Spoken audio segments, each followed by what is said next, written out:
Olá, a paz do Senhor para todos e vamos a mais um comentário das nossas lições bíblicas da CPAD, Casa Publicadora das Assembleias de Deus. Eu sou o pastor Cleovaldo Batista e quero muito agradecer já ao pastor Valdomiro Pereira da Silva que nos proporcionou essa oportunidade de fazer os comentários das lições bíblicas. Hoje falaremos sobre a lição de número 5, que será ensinada no dia 30 de abril do ano corrente de 2023. E o tema é muito auspicioso: motim na família. Vamos então a esta importante lição. Em primeiro lugar, queremos enfatizar os textos principais. Aqui está então a leitura bíblica em classe, está no livro de Números, capítulo 11 e os versículos de 1 até o 7, e também o capítulo 12, versículos de 1 até o 8. Obviamente você deverá ler esta leitura extensa e logo mais nós partiremos então para o texto de ouro, para o texto áureo, que diz: fazei todas as coisas sem murmurações e nem contendas. Está na carta de Paulo aos Filipenses, no capítulo 2 e o versículo 14. E a verdade prática vai dizer assim: das murmurações derivam as contendas, por isso devemos evitá-las em nossa família. Vamos então à estrutura dos tópicos. O primeiro tópico diz que a influência negativa da murmuração, e nós vamos ver o porquê e qual a influência negativa dessa murmuração. O tópico 2 falará sobre o motivo da rebelião de Miriam e Arão. E o tópico 3, Moisés, um homem manso e humilde. Deixe-me explicar uma coisa que é muito recorrente nas preleções, nas pregações, é quando alguém diz assim: o texto vai dizer, ou a palavra vai dizer. Então, eu utilizei também esse brocardo, vai dizer. A Bíblia vai dizer no sentido de que nós iremos analisar melhor e mais detalhadamente este texto. Então, quando eu digo que o tópico 1 vai dizer, eu estou acertadamente dizendo que o tópico 1 irá detalhar a influência negativa da murmuração, coisa que nesse momento estou apenas lendo, mas nós vamos ver isso muito em breve. Vamos então ao primeiro tópico: a influência negativa da murmuração. Vejam bem, o que é um motim? O que é o levante? Muito utilizado esse termo, né? Um levante. É uma revolta. Está lá no livro de Esdras, capítulo 4, versículo 19, e também em Atos, capítulo 14, levantou-se grande motim, incitado por Demétrios, capítulo 14 de Atos dos Apóstolos, versículo 5. Mas o dicionário, ele é ainda mais preciso. Ele diz que o motim é uma insurreição, organizada ou não, contra qualquer autoridade instituída, caracterizada por atos explícitos de desobediência, de não cumprimento de deveres. Então, eu quis trazer aqui detalhadamente aquilo que diz o dicionário, para que você possa ter também algo para explicar com riqueza de detalhes aquilo que nós estamos estudando. E agora nós vamos então para as queixas, né? A primeira queixa, a segunda queixa, a terceira queixa. Vejam que Deus tem algo muito maravilhoso para nós nesta lição. Que lição interessante, que lição importante, rica, muito rica. Olha, o comentário da lição, na sua introdução, ele diz assim: nesta lição estudaremos o motim, o levante, formado por Miriam e Arão. Quem era Arão? O irmão mais velho. Quem era Arão? Um homem de respeito. Enquanto Moisés havia fugido por causa da morte de um egípcio e passou 40 anos lá em Midian, Arão estava no Egito. Ele era um homem de alto conceito entre os príncipes das tribos. Era um homem muito importante. E agora ele se filia, ele se une à sua irmã, ou seja, os dois são mais velhos da tríade aí, do trio de irmãos. Moisés é o mais novo. Então nós temos Miriam, a profetisa, e este termo profetisa é a própria Bíblia quem lhe confere, e Arão é o sacerdote, ou seria o sumo sacerdote posteriormente. Vejam que pressão na cabeça de Moisés.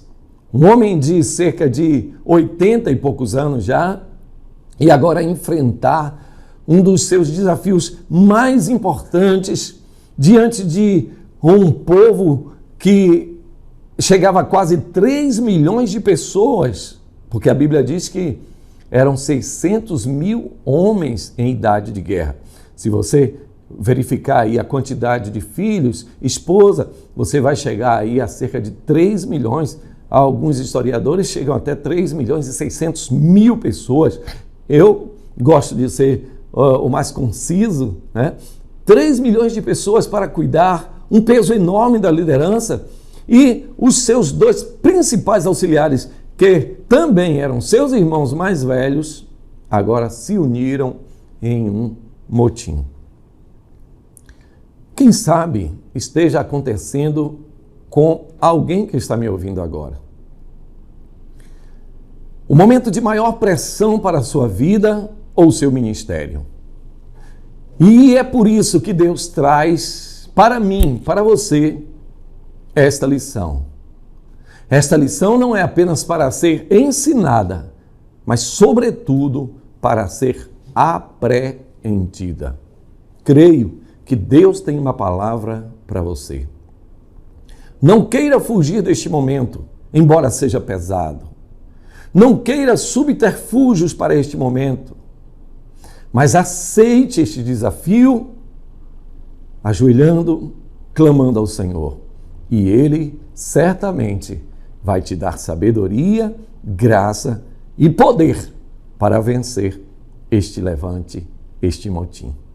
Mas vamos então, quem sabe, uma pequena pausa para um chocolate quente?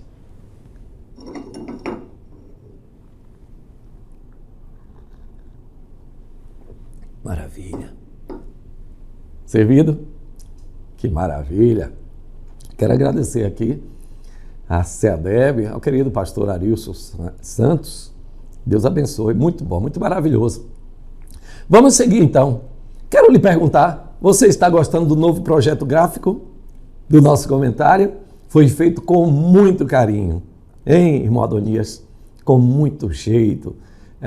Cada detalhe aqui é conversado, é reunido, para que nós alcemos muito rapidamente as posições melhores, né? Para que você possa ver na sua Smart TV, no seu smartphone, quem sabe no seu Android, no seu iPhone, no seu tablet, algo de melhor qualidade possível.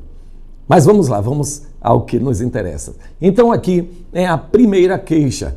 A grande primeira queixa, que está no capítulo 11 do livro de Números, ela não é específica, inclusive eu coloquei aqui a comida fraca, mas eu me arrependi. Não, a Bíblia não detalha qual foi a primeira queixa. Ele não diz que murmuraram. E nós vamos ver adiante algo muito importante também. Mas vejam bem, a palavra-chave trazida pelo comentarista, nosso querido pastor Elianai Cabral, é murmuração. É muito importante a gente ter sempre em mente. E o projeto gráfico desta lição, ela é muito, muito, muito importante, porque coloca aqui, não somente como palavra-chave, mas enquanto você está lendo o restante da lição, enquanto você está lendo aqui, o seu olho está grudado aqui em murmuração. Quando você vai aqui à esquerda também, murmuração é a palavra-chave. O que é murmuração? É o ato de resmungar, sussurrar um discurso semi-articulado. Olha que coisa interessante. Ou simplesmente dizer interiormente. Olha o que acontecia no tempo de Cristo Jesus. Quando ele estava, no livro de Marcos, curando um homem paralítico, ele notou que as pessoas estavam murmurando. Elas estavam fazendo um sussurro, um resmungo, um discurso pela metade, semi-articulado. Isso é muito importante, viu? Às vezes a murmuração, ela não é completa. Às vezes a murmuração, ela não é direta. Às vezes a murmuração é pela metade. Por quê? Porque aquele que murmura, ele tem receios de ser pego na murmuração. Então, se alguém dizer, o que é que você está falando aí? Não, eu não falei quase nada, não. É um discurso semi-articulado. Pela metade, vai até o meio, não chega até o final, é baixinho, é resmungando. Mas o pior, ele pode ser dito também interiormente. Então volto àquele episódio em que o Senhor estava curando um paralítico e o Senhor diz assim, por que murmurais vós em vossos corações? Ou em outro momento ele diz, por que cogitais em vossos corações? Ou seja, o salmista Davi no Salmo de número 139, ele fala sobre isso. Ainda a palavra não me chegou à boca, aleluia, e tu já a conheces totalmente. Entende o discurso semi-articulado? O Senhor conhece o que está no seu coração. Isso é murmuração. Devemos ter muito cuidado com a murmuração. E nós vamos ver aqui as suas consequências, eu não vou adiantar, mas quero ler esse texto aqui em Números capítulo 11, versículo 1. Eu separei aqui, coloca aqui na tela, meu caro Adonias. Muito bem, olha que coisa linda. Diz assim, e aconteceu que queixou-se o povo falando o que era mal aos ouvidos do Senhor, e ouvindo o Senhor, a sua ira se acendeu, e o fogo do Senhor ardeu entre eles, e consumiu os que estavam na última parte do arraial. Queixou-se o povo falando o que era mal aos ouvidos do Senhor. Ou seja, não há uma determinação, uma exatidão naquilo que o povo estava reclamando. Há, na verdade, uma generalização. Estava reclamando de quê? Estava reclamando de tudo. Estava à beira do rio Nilo, agora estava no deserto. Estava com sombra e água fresca, agora estava num lugar empoeirado e poeirento. Um sol causticante e, como é comum nos desertos, à noite um frio de rachar. Então, a reclamação, o murmúrio cresceu muito. Mas vamos à segunda queixa. A segunda queixa. Como é? Pausa para mais um cafezinho? Vamos lá. E você também, se puder.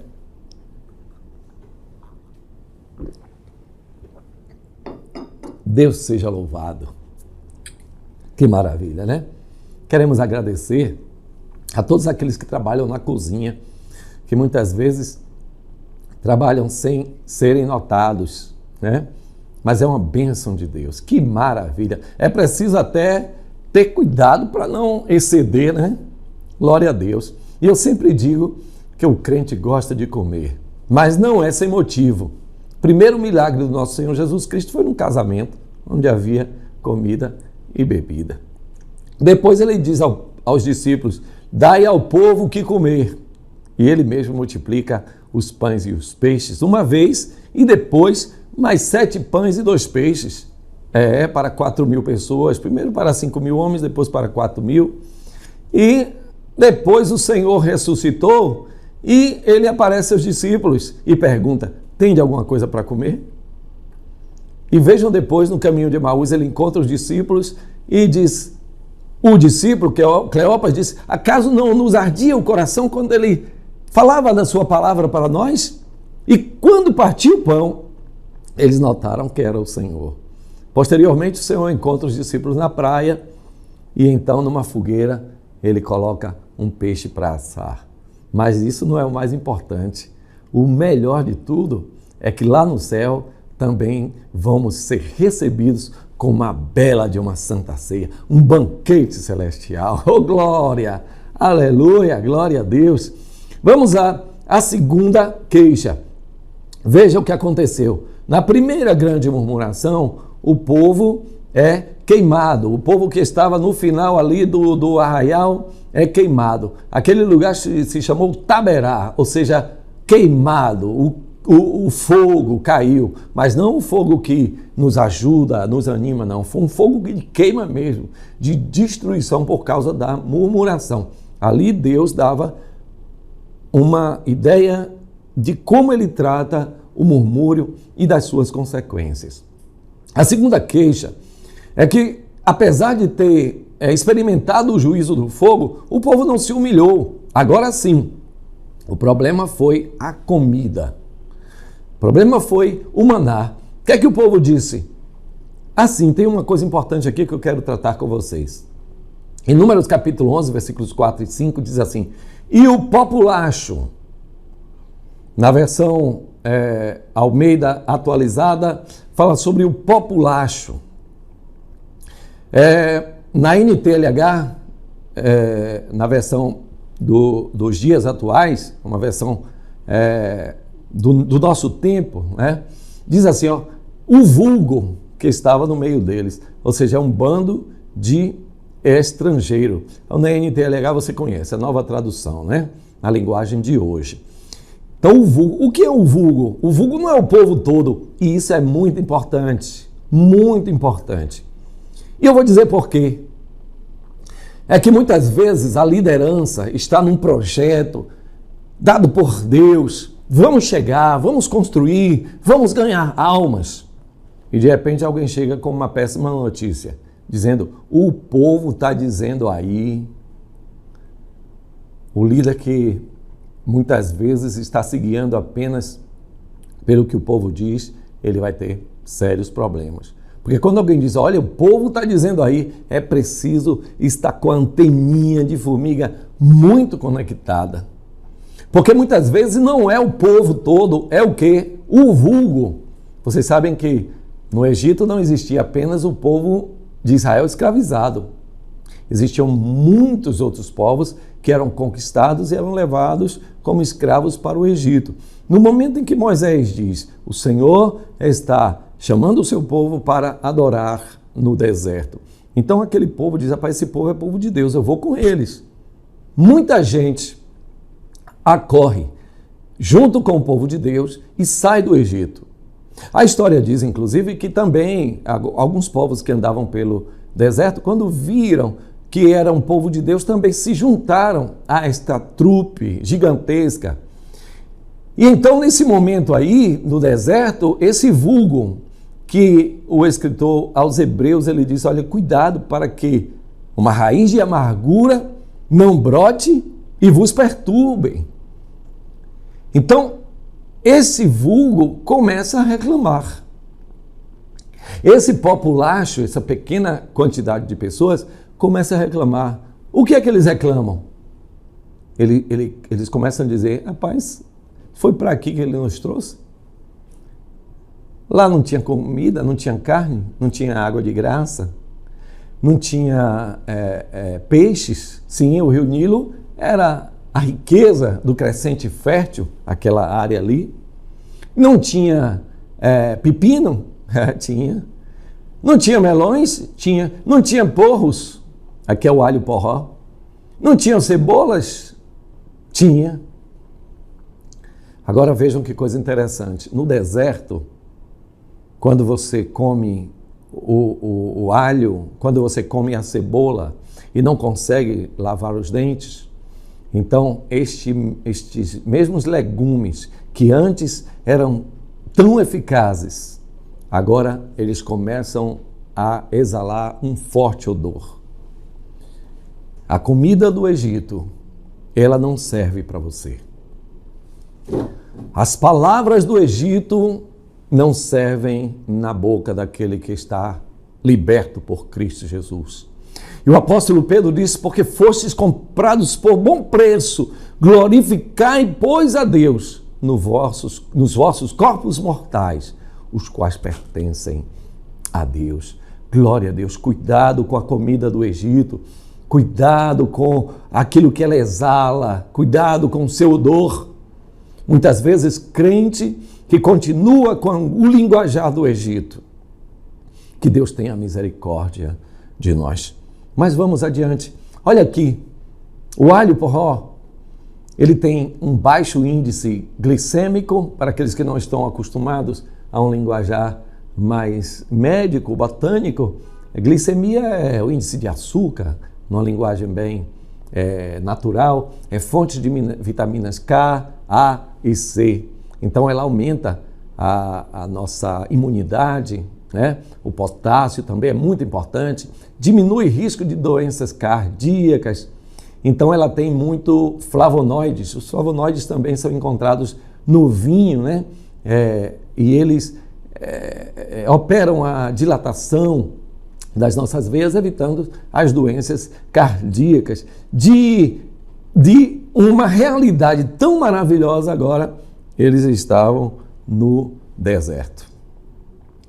Algumas vezes encontro pessoas que dizem: eu era muito conhecido lá no mundo.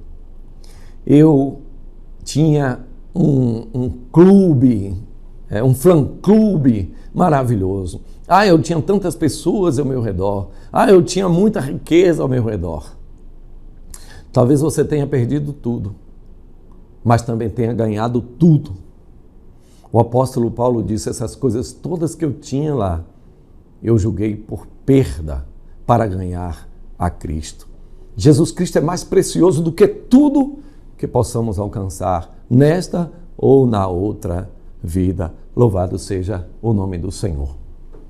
A terceira queixa, essa é mais complexa.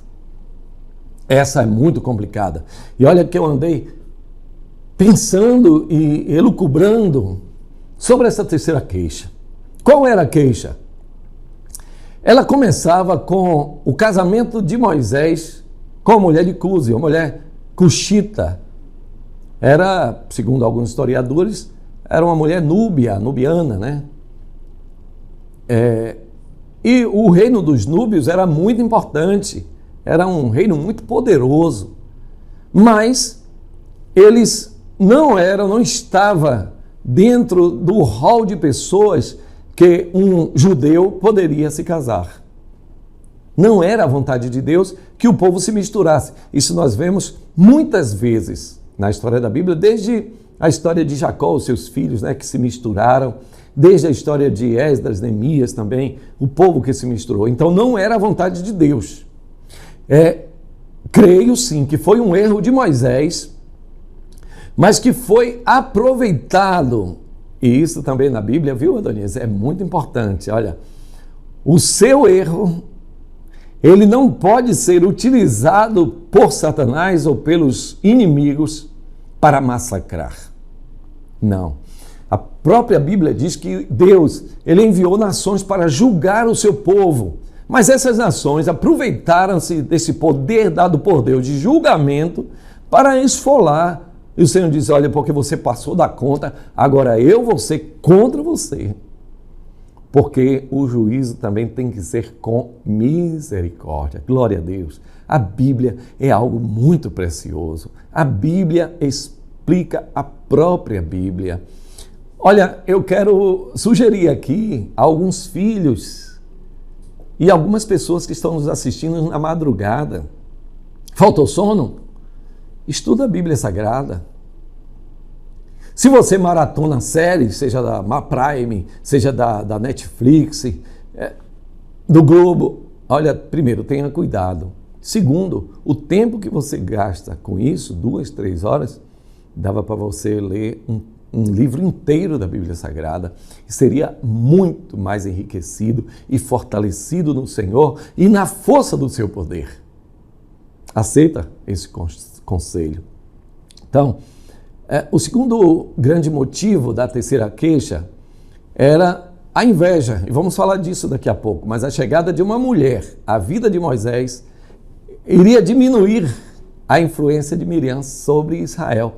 Mas é claro, assim como na história do rei Acabe, você se lembra que Jezabel, ela mandava em Acabe. Olha que coisa interessante, é preciso ter um pouco de lógica para entender isso. Mas veja, assim como Jezabel, ela influenciava, ela mandava em Acabe, e no momento em que surge o profeta Elias, ela notou, ela sabia que ia perder influência. Assim como Miriam, ela faz as contas mentais e diz: a chegada dessa mulher cuxita, ela vai influenciar Moisés para o mal e nós vamos perder influência. Essa questão da influência é uma coisa que eu chamo de intangível. É algo que está no terreno da cogitação. Você não sabe por que de repente aquela pessoa mudou. Aquela pessoa já está andando distante de você. Sabe o ministério de Cristo? Ele começou a dizer: olha, quem quiser vir após mim, negue-se a si mesmo. Tome a sua cruz e siga-me. A Bíblia diz que os discípulos começaram a seguir a Jesus de longe. Quantas vezes acontece esta realidade, né? A perda da influência leva as pessoas a motins. E às vezes são pequenos, minúsculos, micromotins, né? São murmúrios que não agradam a Deus. Mas, de certa forma, os cuxitas, eles tinham razão de serem rejeitados pelo povo judeu e pelo próprio Deus, porque era um povo politeísta e também antroposomórficos, ou seja, os deuses deles eram uma parte rã, uma parte gente, uma parte cabritos, outra parte... Então, antro fala de pessoas e zoomórficos animais. É aquela mistura dos deuses filisteus, né? O deus Dagon era um deus de formato de gente com peixe. Então, era uma mistura terrível. A partir do século II, eu trouxe isso aqui para a gente fazer uma relação lá com o livro de Atos, né? Atos capítulo 6 e 7. A partir do século II a.C., surgiram as Candaces no reino de Cuxi. Eram mulheres da nobreza que governavam o reino de forma independente, ou seja, sem a interferência de nobres do sexo masculino. Dá para começar a perceber que Miriam sabia o poder das mulheres cuxitas, das Candaces. E quando nós vamos para o livro de Atos dos Apóstolos, nós vemos que aquele eunuco de quem o Espírito Santo disse a Filipe: aproxima-se desse carro, ele era o mordomo, o administrador da rainha de Candace. Então era uma mulher que reinava no século II a.C., mas muito antes disso, o poder das mulheres cuxitas já era conhecido no mundo inteiro. E nós vamos parar por aí para não falar das mulheres de guerra de Cuxi. Mas então, essa era a terceira queixa. Você casou com uma mulher que não era da vontade de Deus casar. Eles estavam certos até aí, mas daí para criar um motim, não. Eles perderam toda a razão no momento em que vieram contra Moisés, porque era um servo de Deus. Vamos dar mais uma pausa para terminar aqui o nosso chocolate.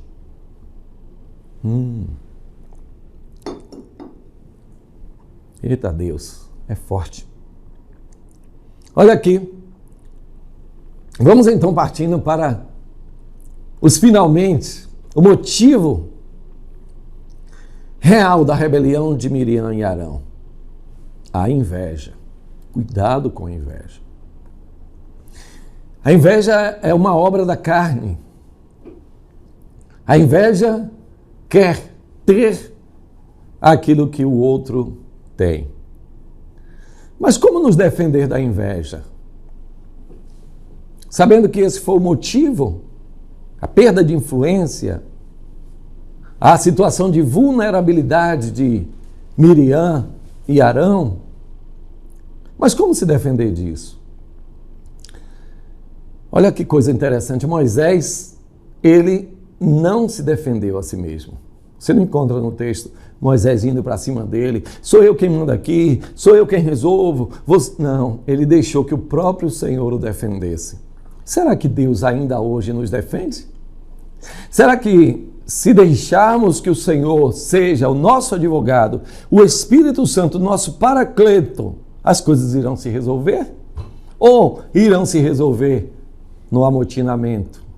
Ou se irão resolver em problemas maiores ainda para a casa de Deus? É claro que o Senhor, Ele resolve. Glória a Deus. O Salmo de número 4, ele diz, olha, aqueles que me perseguem vão saber que o Senhor trata com muito carinho aquele que eles são fiéis. Agora, o Senhor foi forte no seu julgamento. O Senhor não deixou passar barato. O Senhor, Ele fez uma grave doença em Miriam. Isso me leva também a ver o seguinte, corta para essa câmera aberta aqui. Isso me leva a ver que quem foi a incitadora do motim foi quem? Foi Miriam. Veja que Deus, Ele censura a Arão, Ele mostra a Arão que fala com Moisés face a face, mas Ele não adoece a Arão, até porque Arão era o sumo sacerdote, não poderia ficar fora do arraial. Mas Ele vai diretamente contra Miriam e a torna leprosa.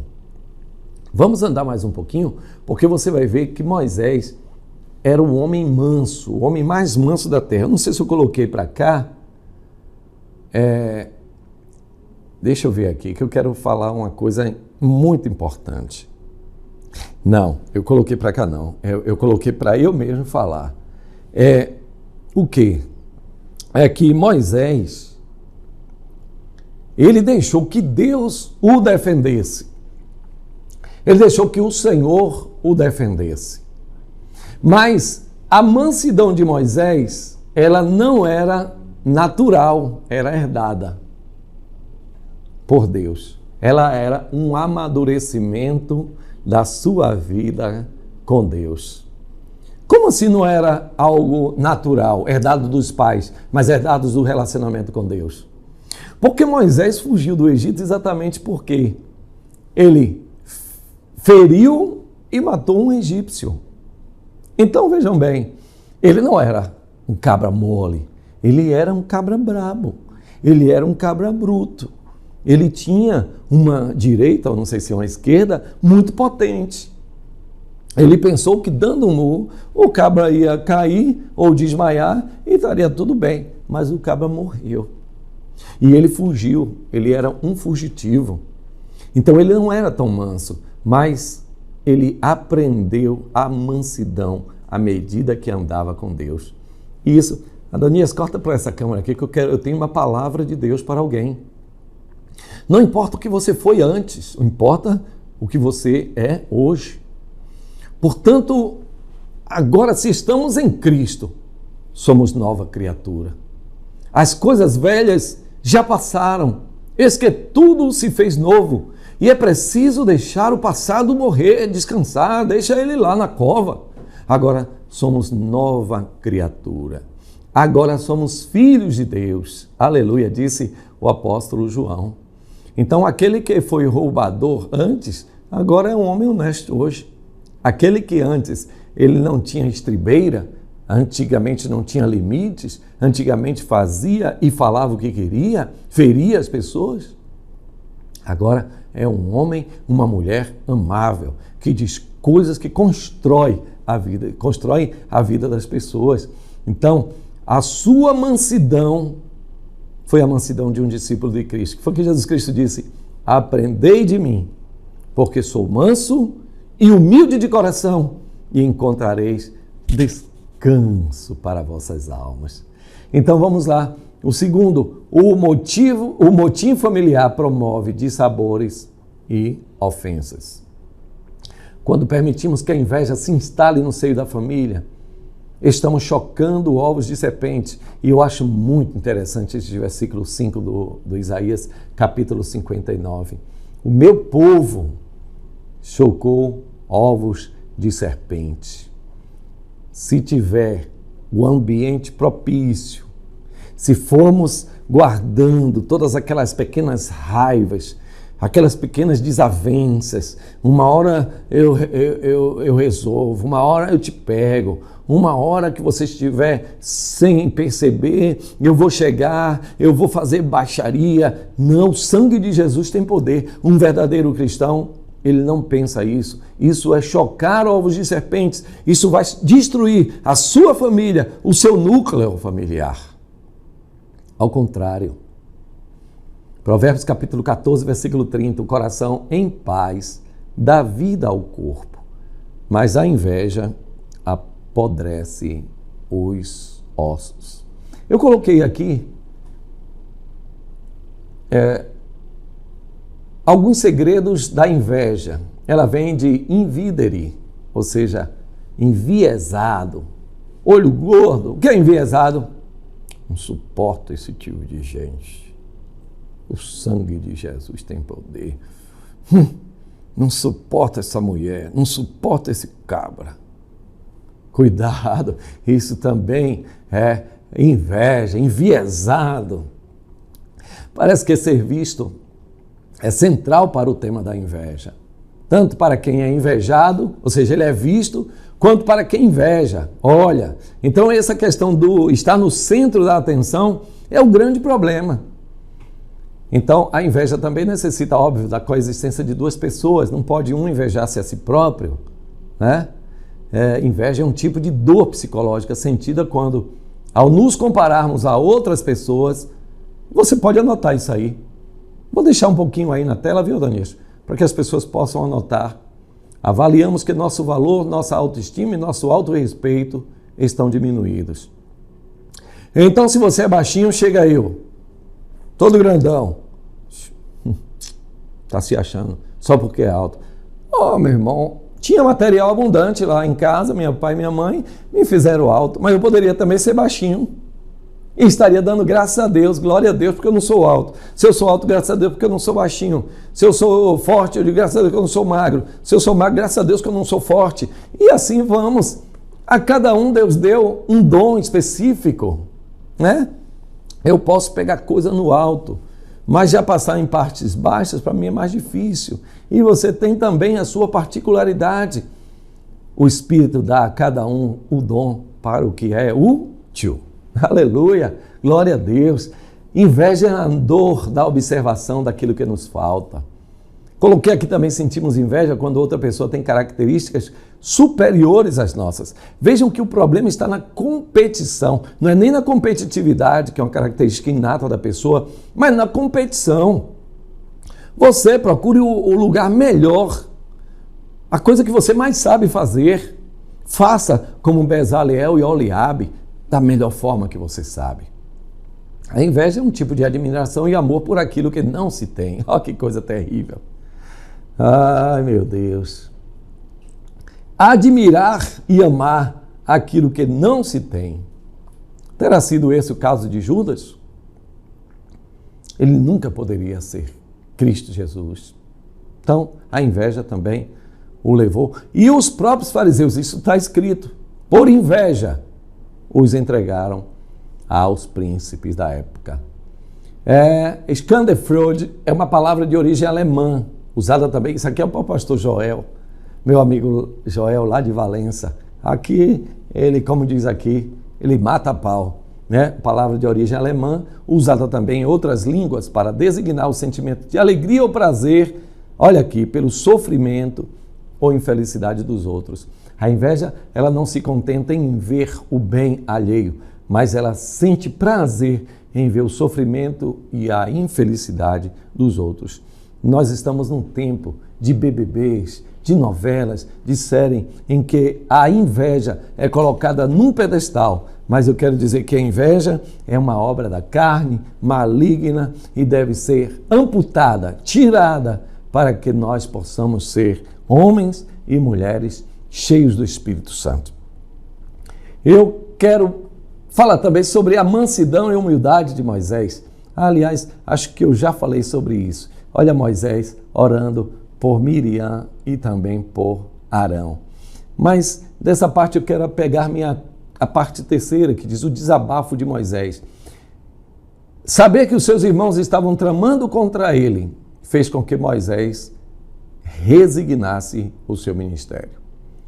Ele considerou uma tarefa muito pesada. Era como se ele dissesse, olha que coisa importante, como se ele dissesse, rapaz, eu estou aqui no meu ministério e estou perdendo minha família. A minha família está se dividindo por causa do meu ministério. Isso não tem acontecido com você? Mas Deus foi quem chamou o seu servo.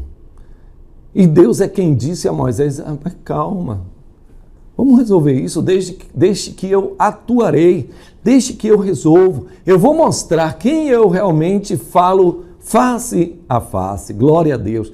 Os irmãos de Moisés jamais voltaram a esse motim. E Deus vai mostrar no seio da sua família, da sua congregação, da sua classe, no seu trabalho, que Ele realmente está com você e as coisas vão se ajeitar. Tem um hino que diz, e vai ficar tudo bem, para a glória do nome de Jesus.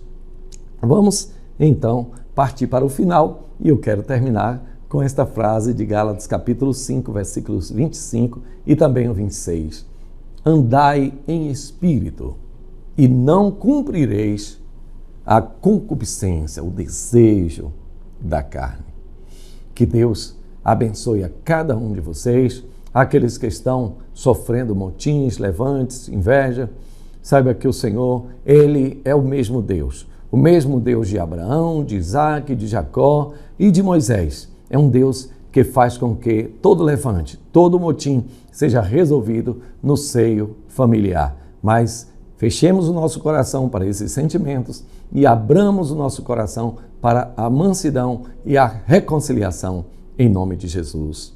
Que Deus abençoe. Próxima lição, nós vamos falar sobre pais zelosos e filhos rebeldes e você não pode perder. Quero pedir também que você compartilhe e muito com os seus grupos. Olha, o aluno estudando essa lição, ele não deixa de ir para a escola dominical, não. Ele sente mais vontade ainda de aprender com você. Então, se você puder compartilhar, e quero já agradecer as centenas e quase milhares de compartilhamentos que foram feitos, dos likes, das ligações, que Deus abençoe. Estamos muito felizes com toda a repercussão e que Deus abençoe a nossa CEADEB, que Deus abençoe a sua igreja aqui na Bahia, no Brasil e no mundo inteiro. Amém.